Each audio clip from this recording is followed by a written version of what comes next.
if you're like me, you've already started hitting some of that overwhelm and need to practice those capacities that are not just the rational mind, but are, as Father Richard was talking about, those more intuitive capacities.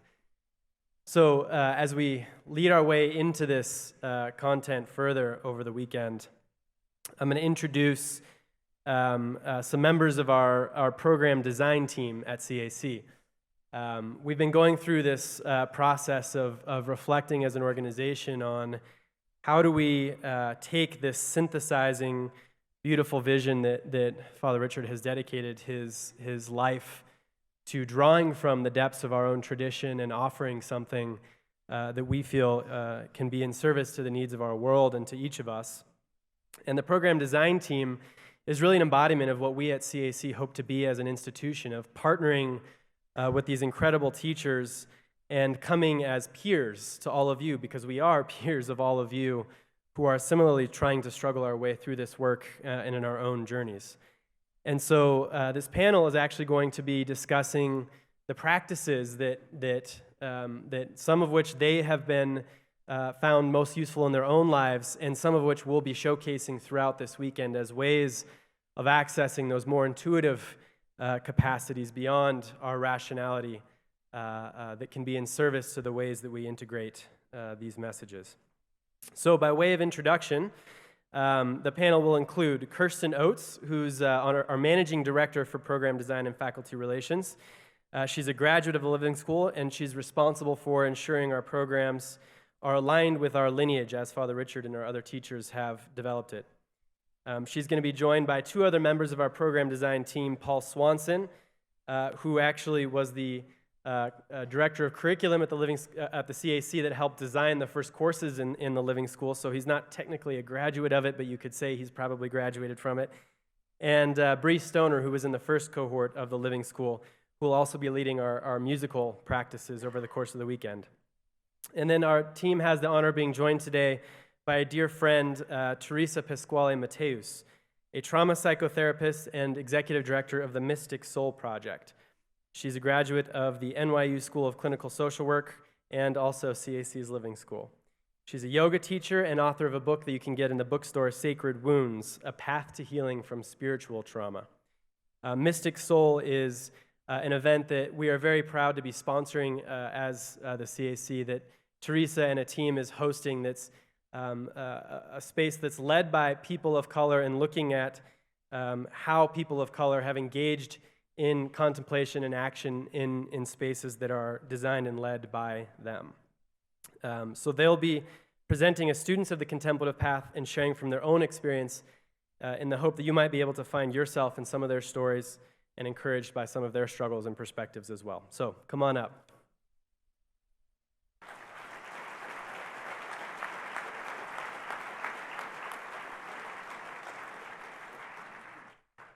Wow, these lights are bright. Hi, thank you, Michael. The last time I presented at a conference, I started by letting everyone know that I'm from Australia, and therefore I cannot say the letter that comes between Q and S, which, panelists, is the letter R. Yeah. And a woman came up to me in the break and she said, you must do that every time you present, because there was a few words and I just couldn't understand them. But then I remembered you can't say that letter, and I added it in and it made sense. So fair warning about the letter R. We are going to be talking to you today about contemplative practice. As Father Richard just mentioned, we at the CAC believe that a practice is necessary for finding ourselves present to God, who is always present to us, from being able to live from our souls the way Father Richard described. But before we get deep into an agenda, I thought we might start by doing a couple of contemplative practices, a couple of exercises to help us become more present. The first one I'm calling arriving. I'm not sure about you, but when I come to an event like this, when I'm traveling, I get so busy and kind of caught up in the planning and preparation that it's hard to become present in my body and the environment I'm landing in. So I thought we'd take a moment just to become present to this environment and in our bodies. So I might get the lights up a little bit so I can see people as we do this, but please just slowly and gently stand up as we engage in orienting ourselves to this environment. As you stand, can you feel your feet on the ground? See if you can feel both of your feet supported by the ground. Take a moment to look around the room and orient yourself to the room. Notice the two big screens. Have you had a chance to notice the beautiful banner? Maybe notice where the exits are. Now begin to orient yourself to the people around you. Notice the people on either side of you, in the front and in the back. Begin to expand your attention of people in the room and see if you can start to look across the breadth of the room. There's almost 1,000 people here today, as one community here to learn together. As you stretch your attention across the room, wherever it lands, let's just wave to that person. Hi. And I'm going to wave to the people on the webcast. We're excited you're here as well. Thank you. And now you can just slowly and gently sit down in your chairs and just feel the chair supporting you now. Can you feel the chair supporting your body? See if you can still feel both your feet on the ground. It's still there to support you. I don't know about you, but when I travel, I tend to get a couple of tense places in my body. Please focus on a place in your body that might be feeling tense. And we're going to take a breath in, and as we release our breath, let's try and release that tense place. For me, it's my neck and the back of my shoulders, so I'm going to try and release there. But let's breathe in together and release that spot. And breathe in together and release that spot.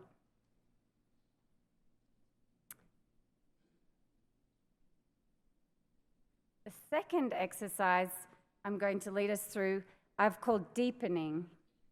And this exercise is to help us notice that when we become more present, there's a depth to our human experience that we normally skim over. So there's a depth to ourselves, a depth to God, a depth to our circumstances that we generally don't see or take note of. And so I'm going to ask you to bring to mind a moment from your life that has directly or indirectly led you to this moment of being here at this conference.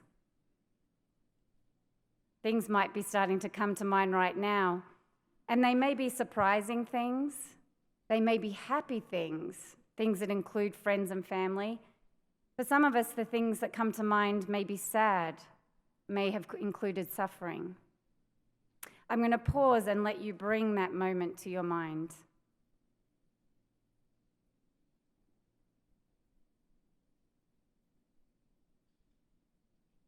I'm going to ask you to hold that moment as a snapshot and now put it to the back of your mind, but this is your great conversation starter for this conference.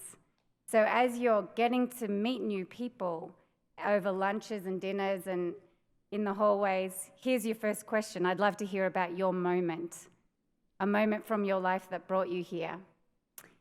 And what you might notice is as you share your story, you can deepen that moment, your experience of that moment. I'm going to briefly share an experience from my life, and I look forward to hearing some of your experiences as well. My experience, my moment, happened about 7 years ago on the day that my grandmother died. she had been really healthy and active and independent up until about a month before she died. She lived in a retirement home and she loved to help everyone there. She would cut people's hair, she would give people a massage, she'd bake birthday cakes when it was someone's birthday.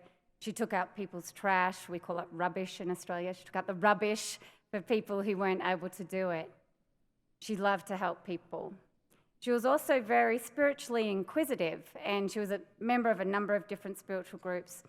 And I used to love to sit with her, and we'd spend whole afternoons just drinking tea and talking about life and spirituality, and she was a wonderful support in my life.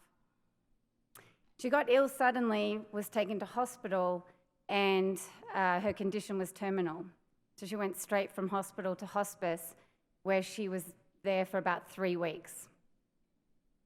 And it was really difficult watching her go through such a great loss. She lost her lovely home that she was so comfortable in. She lost all her photographs and memories of her belongings. She lost her community. And I think the hardest thing for my grandmother to lose was her ability to help people. She lost her physical strength. She was withering away. But on the last day of her life, the hospice chaplain came into her room and he said to her, "Norma, are you happy with your God?" She hadn't opened her eyes at all that day, and she opened them wide. We were surprised. She opened her eyes wide, and she said to that chaplain, "I am happy because God is pure love." She shut her eyes, and she died later that day. Those were her last words. And after she died, as I sat with that experience, it gave me a sense of real relief. I was so relieved that in my grandmother's suffering, she came to this place of peace and joy, and that gave me a sense of relief.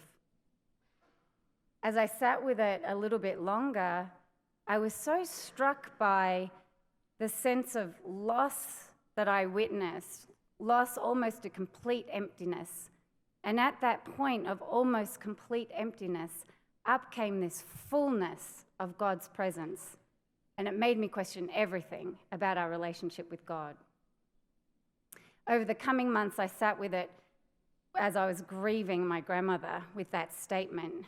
And I got the sense of there was a reason she said that out loud. There was a reason she opened her eyes. And part of the reason was to send me a message, to say that pure love and joy that she felt, I could feel that now. I didn't have to wait until I was on my deathbed to feel what she felt. And so I went searching for a teacher to help me find that. Well, that wasn't easy to find, the teacher, and read books, looked at websites, and eventually someone gave me a recording of True Self, False Self by Father Richard. And as I started to listen to it, I knew I'd found a teacher and a path to finding what my grandmother had that day when she announced that God was pure joy and pure love. But thank you for listening to my moment. And again, I'm going to encourage you to share your moments with each other and see if they can deepen as you take time to share them. Oh, thank you.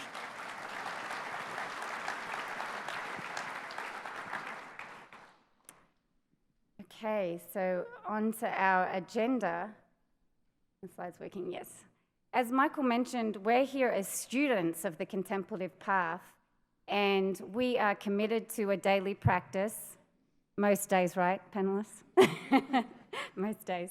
And what we've recognized is that God also comes to us as our life, and that we can learn from our life experiences. So what we're going to be doing today is just sharing from our life experiences in the hope that it will encourage you in your lives as students of this path. Our agenda is we're going to look at why we practice, how we practice, and then we're going to do some practices together. To begin with, we're going to look at why we practice. And I thought I'd start by grounding us in this quote from Father Richard. Contemplation is an entirely new way of knowing the world that has the power to move us beyond mere ideology and dualistic thinking. Mature religion will always lead us to some form of prayer, meditation, or contemplation to balance out our daily calculating mind. Believe me, it is major surgery, and you must practice it for years to begin to rewire your egocentric responses. Now, Jesus was a tremendous role model of what it's like to live in the presence of God, in the presence of love. So one of the reasons that we practice is to follow Jesus' path of surrender. I'm going to read these quotes, and then Paul is going to share from his experience around surrender. Jesus models a path of manifesting divine love that appears to be conditionally rooted in the surrender of one's will into the larger will of the divine. Jesus' prayer at Gethsemane, "Not my will, but yours be done," demonstrates the self-emptying nature of divine love. Thanks, Kirsten. So the story that comes to mind for me on this surrendering the will came from a season of my life where I was trying to leave the church, but I ended up finding Christ in the bathtub. And how that occurred was after I got a degree in Bible, I thought it's time for me to take a break from the church, and I went wandering as many 20-somethings do after their college experiences looking for themselves, and I did that by following a band and working in a national park and all these very narcissistic endeavors. And I came back around to where I was from in Minnesota, and I got a job at a group home for developmentally disabled teenagers. And I did all the training and thought I was ready for it. And then on my first day, my first task was to bathe a young man named Trevor, who I'm going to call Trevor for this story. And what I knew about Trevor, I'd met him before, he did not have the ability to speak or to eat. He ate through a tube in his stomach. And he was prone to violent outbursts. And my first task was to be in the vulnerable situation of bathing him, someone he did not know very well. And I got him into the bathtub, and I was sitting next to him, and I said to myself, I can't do this. I can't do this. This is too vulnerable. It's too awkward. And I heard a voice from within me say, Trevor is Christ.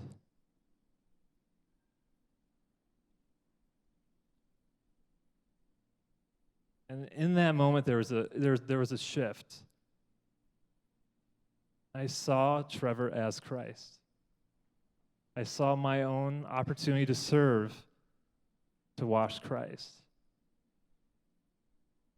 And it was in that moment that I understood, not my will be done, but yours. This is after 4 years of studying the Bible in college. It was the experience of having the mind of Christ through giving up my own will and surrendering to what Christ was doing through me and through Trevor.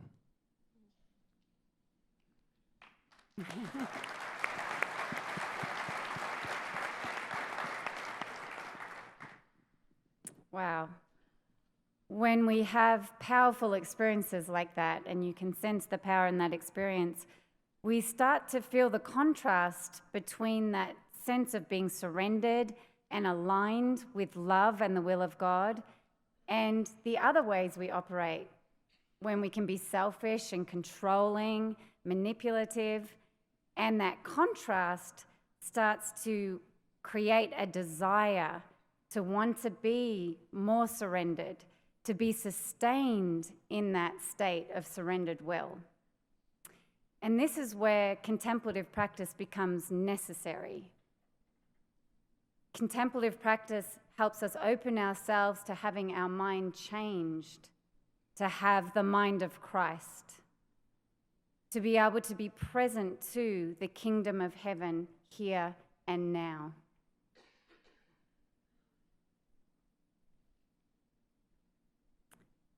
we practice to become present, to build trust in God and find an increasing sense of contentment beyond our current circumstance.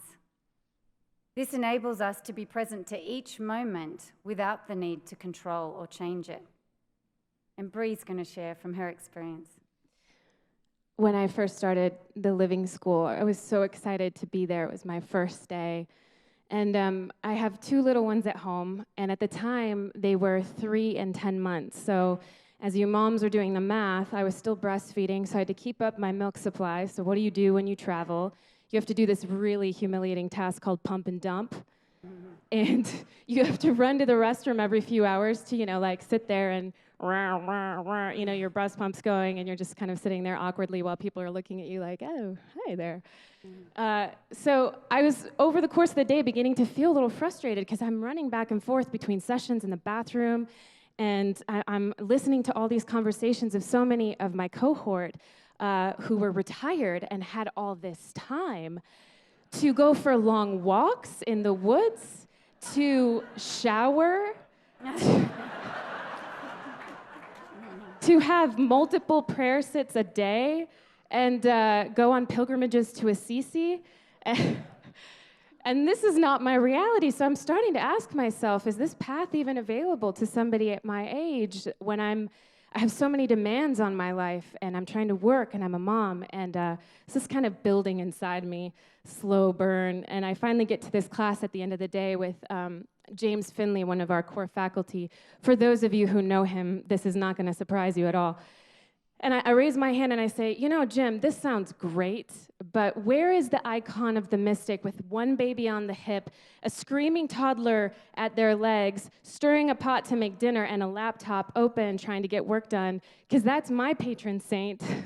and I don't see that. Where is the example of that? I said, I'm waking up at 5 in the morning just to have a few minutes of a prayer sit, and it's like my kids have this radar that goes off. They can sense when I'm about to start, and within 5 minutes, one of them would start crying. And so I say all of this. I said, how do I do this? And he says, okay, you be you, and I'll be God. I'm like, okay. He goes, so I'm looking at you, Bree, and you're waking up early. You want to be with me. You want to have this time with me. And I'm so moved that you love me this much, that you're just waking up, even though you're exhausted, because you want to spend time with me. And it moves me so much. I can't even tell you how much I love you. And see, the thing is I'm sitting here with you, and we're having this time together, but I just can't stand it any longer. So I rush into the bodies of your children. And I wake them up, because I just want to know what it feels like to be held by you. Yeah. So I've been working with that for the last few years. What does it look like for me to not view the impediments and the interruptions, or not view the circumstances and the interruptions of my life as impediments to presence, but rather as the ever-changing face of the presence of God rushing in to meet me in everything? How do I find that inner spaciousness within myself, that inner stillness that doesn't require long walks or a pilgrimage to Assisi, so that I can have that presence that encounters presence in others, so that I can meet God and experience God in everything?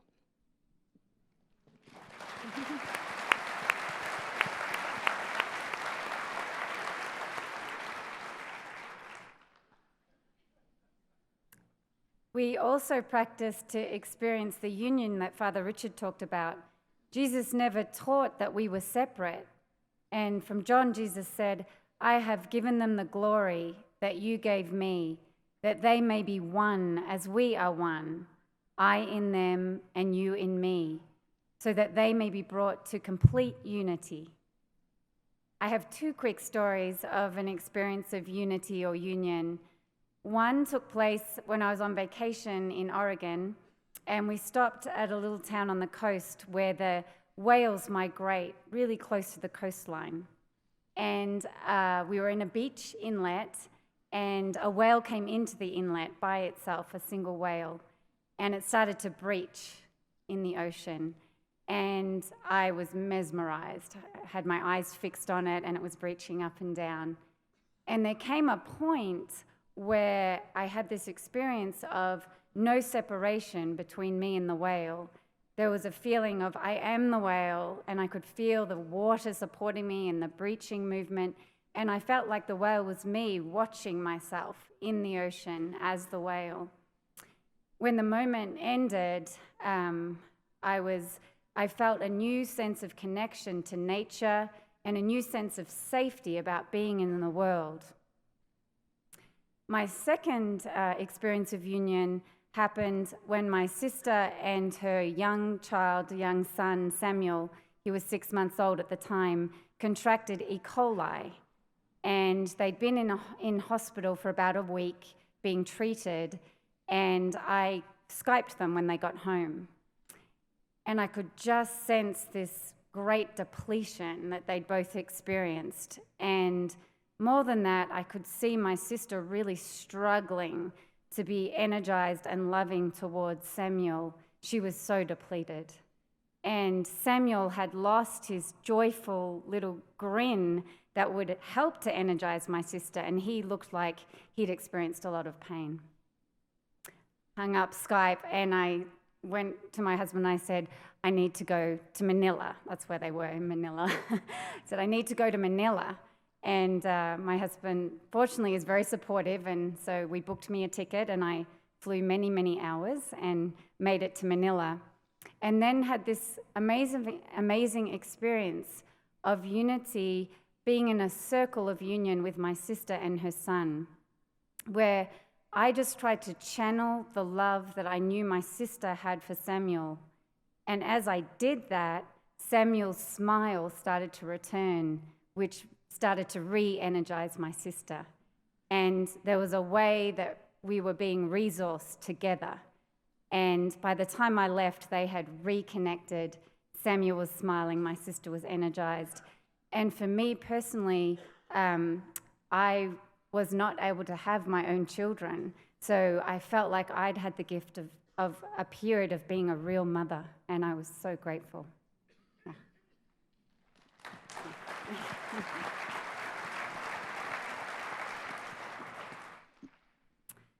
This is our last slide on why we practice, and for the CAC, this is probably the most important one. We practice so we can participate in the world like Jesus. Father Richard says, we do not think ourselves into a new way of living, but we live ourselves into a new way of thinking. We participate in God's or love's desire to awaken the world to its presence by becoming it. And Teresa's going to share her experience here. Thank you. So I had spent about 15 years practicing Christian contemplative practice, and went through the living school with Bree, and was also practicing as a trauma therapist. And for me, it felt, as much as I tried to interconnect my being and action in the world, that it was still in some way disconnected or siloed from my contemplative practice. That the caregiving and the love and the nurturing I was trying to offer out in some shape or form was not fully woven together with the practice that I was doing that was internal and that was personal. I knew they needed to be connected, that they survived and lived because of each other. I just felt myself very clunkily trying to put those things together, the healing, the contemplation, and the action.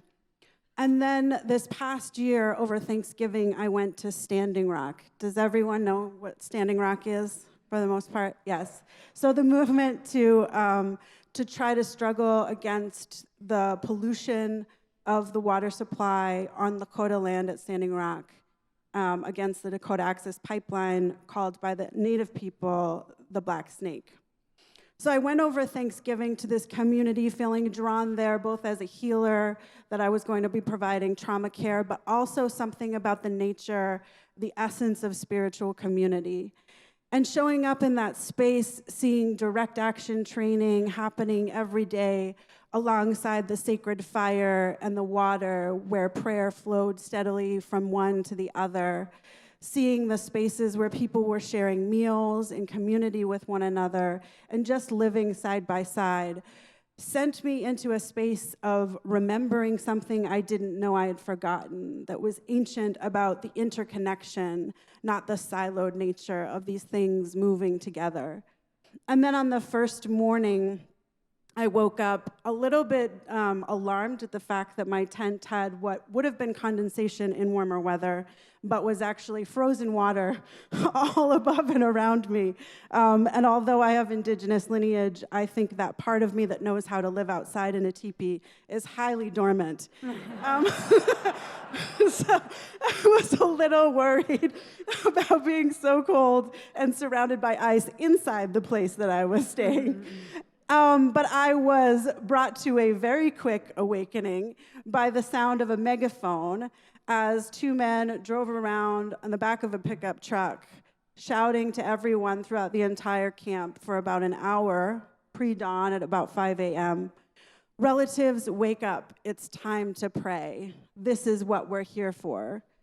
And in that moment, it wasn't just an awakening out of a frigid slumber into a cold tent, but it was an awakening of that ancient ancestral remembrance of waking up to not just prayer, but prayer that is community and community that is prayer, to action that happens not just alongside, but integral to how we pray and how we live, to healing that is symbiotic with all of those things.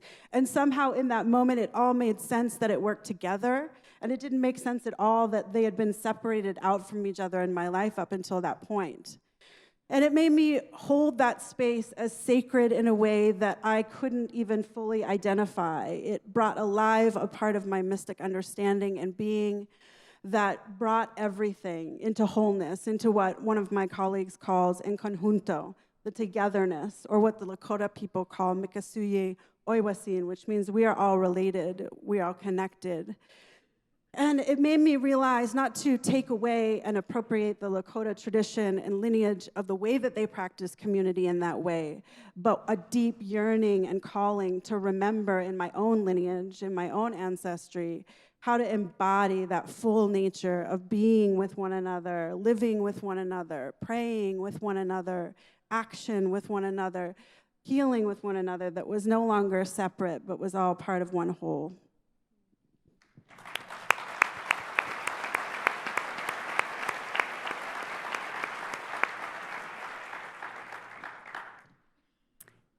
Now we're going to move into talking about how we practice. And to be able to do the things that we've just gone through in the Why We Practice section, it does take slowing down and having a dedicated time of practice. It's like a muscle we need to build.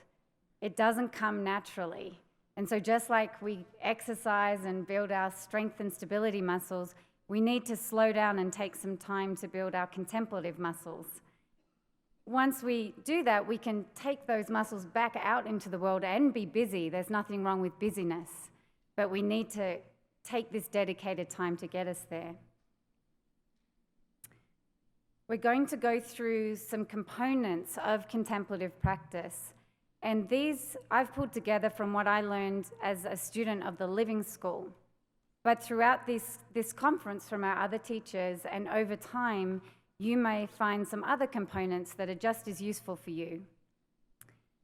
Instead of explaining each of the components, what we're going to do is take turns to guide you through them, and just like a practice. So the components we're going to go through are intention, awareness, acceptance, surrender, and love. I'm going to start with intention, and I'd ask you to please just gently and softly close your eyes. Start to turn inward. Maybe just feel your feet on the ground again. That soft breath in your belly. Release that tense spot we found before. And I'll guide you through intention. Contemplative practice is a pathway of detaching from our own limited will and aligning ourselves to the will of God, which is always love. For many of us, this is our deepest desire, and it can be helpful to establish this desire as an intention at the beginning of our practice. We hope to bring our whole selves into alignment with this intention. Please place your hand over your heart as we set a wholehearted intention together. An intention can be set by reading scripture, not my will, but yours be done. Not my will, but yours be done. Or by saying a prayer. Please join me as I pray. Dear God, I pray that during this conference, I might be completely open to your will in each moment, and that my thoughts and actions reflect my desire to be a loving presence in the world. God, I humbly acknowledge my powerlessness to surrender my will in each moment, and I ask for your help, your grace, and your love as I try and fail and try again. See if you can sense your own desire and feel it growing as we focus. Please take a moment to set an intention that is authentic to where you are right now.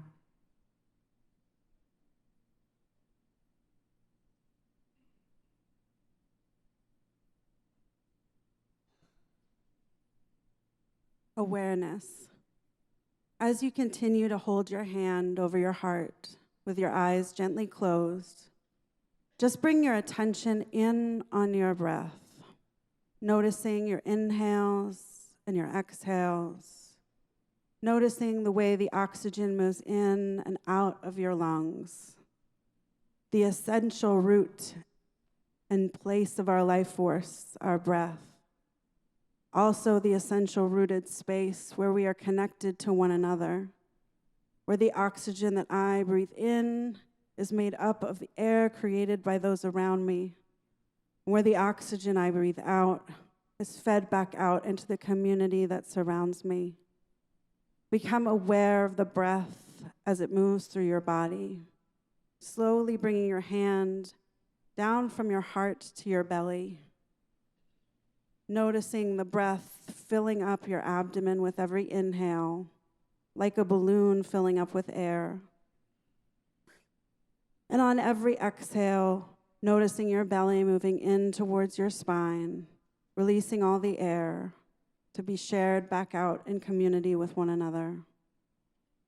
Be aware of that rhythm and pace of breath, breath expanding with every inhale, breath releasing out into the world with every exhale. Shared space, shared oxygen, and community with each other.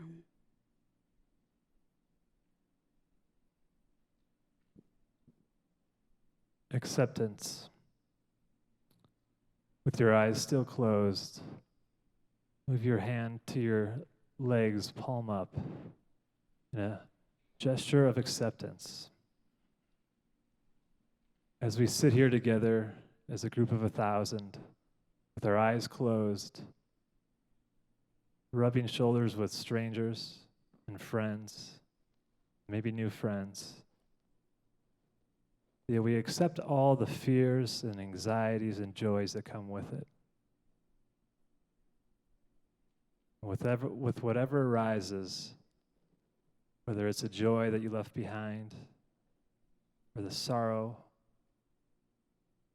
that can't quite escape your mind, God is present within it, accepting it as it is, and inviting you to do the same. So as you take in each breath, accept the moment as it is, as God is accepting us as it is. Surrender. Often when we sit in this posture of acceptance, we're very critical of ourselves when we move out of acceptance. And when we begin to get caught or hooked on a strong feeling or a thought or something that may have happened.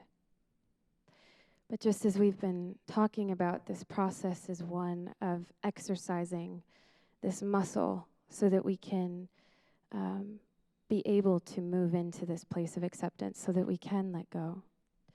So I'm going to invite you to gently open your eyes and bring to mind a circumstance. Maybe it was a hard conversation, something that upset you, that you're kind of hooked on. Maybe it's nerves about this conference, wondering what it's going to be like, fear. And I want you to join me in a gesture of what it feels like when we're hanging on to something. Well, we really don't quite want to let it go. So I'm going to invite you to bring your hands up in a gesture of clinging and to feel the tightness of that in your body. Notice where you feel that constriction. For me, it often happens around my throat. It might be a knot in your stomach. It might be in your shoulders. And then I want to invite you to, through gesture, release that constriction and that tension and return to this place of acceptance. And to remember that this is the process of strengthening the muscle between clinging and acceptance. And I want to invite us to come back to that, surrender as a gesture, remembering that the point isn't to stay in a constant state of acceptance, but to just return when we catch ourselves. Love. Please gently close your eyes one last time, and we'll put our hands back over our hearts where they began as we set our intention. Having confidence that God is love and loves us even when we think we fail allows us to have compassion for ourselves as we struggle in our practices and as we struggle to be a loving presence in our lives. Bring to mind a time when you were loving and compassionate. This was probably towards others because we are rarely loving and compassionate towards ourselves. See if you can hold that sense of compassion. Internally say the words, "I am loved, even when I fail." This compassion for ourselves is important because if we believe that we are trying to awaken to God's love, criticism and anger towards ourselves will only take us further away from that path. Being a loving presence in the world takes knowing we are loved. Please gently open your eyes when you're ready. So these components can be used throughout the conference. We're going to be engaging in contemplative practices together. You'll see those outlined in your program. But you can engage these components in every aspect of the conference, as you listen to speakers, even as you interact with each other. The eventual hope with our contemplative practice is that we can participate in all of life as our practice of surrendering our own will to love, so that we may take loving action in the world. With that in mind, I'm going to ask you to look in your name tags, and behind your name, you should have a card that looks like this. It's a blank card with the word yes on it. And I'm going to ask you to, by the end of today, before you go to sleep tonight, to set an intention for yourself for engaging an element of contemplative practice throughout this conference. So my panelists and I, we're about to set an intention, and you can either take one of ours or write one yourself. Please only use one side of the card and bring it back on the last day of the conference, where we'll invite you to turn it over, and we'll all spend some time setting an intention of how we're going to take our contemplative practice and what we've learned at this conference back out into the world. Did everyone find their card? Yes. Okay, so here are our intentions. Teresa.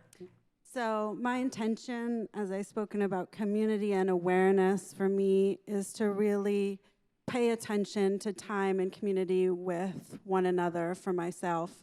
I can get preoccupied. I'm an Enneagram 4, which means I have lots of ideas all the time that I think are all going to be 100 new amazing things that are going to happen. And a lot of times, while I believe that community is important, I can find that my time shared with others, I can also drift off into all those other spaces, all those other thoughts, all those other ideas. So for me, being with each other in conjunto, in my presence with others, is really making sure that I am being fully in the moment, in relationship with other people, fully authentically present. And so that's sort of my contemplative struggle always in my practice and in my life. And it's the thing that I want to sort of work through and be intentional about in this time together. Thank you. I can be a little bit critical sometimes. I tend to notice everything like, oh, I like that rug, and kind of like the lighting in this room. I don't so much like the person I'm sitting next to. I really liked that speaker. I liked what she said. I didn't like what he said. And one of the practices I've been working with is noticing how much of my identification, my sense of identity, and even my perception of reality is contingent on my likes and dislikes, on my preferences. And so I've been working with this as a practice, and one of the vicious cycles of a critical mind is that I can be really critical about the fact that I'm being critical in a very critical way, which just is not very helpful. So as I work with this practice, it's been very helpful. Cynthia Bourgeault teaches this practice at the Living School.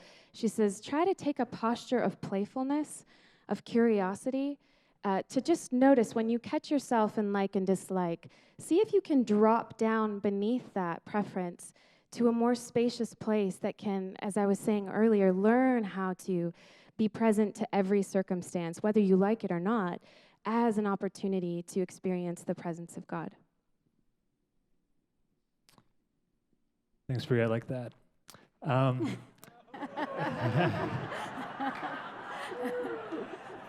My intention, well, my natural tendency is to just work on my own personal salvation project. And being in the midst of Father Richard, Reverend Angel, Mirabai, and Ken, that seems easy to do, just to fall into that normal trap for me. So my intention is to sit with the not knowing. So to fight the urge to completely try to understand it, integrate it, and get it all worked out rationally, but just to sit in the mystery of it. And to let that do its work in known and unknown ways. To let go, to surrender that personal salvation project. Thank you. And my intention is to try and stay present in my body, in my whole being. I notice that when I stay more present and grounded in myself, I become responsive rather than reactive, and I can be a more loving presence. And so I'll be using cues like I've used with you today, which is, can I feel my feet on the floor? Can I feel the breath in my belly? Can I relax that tense place? And that tends to help me quite quickly become grounded in my body again.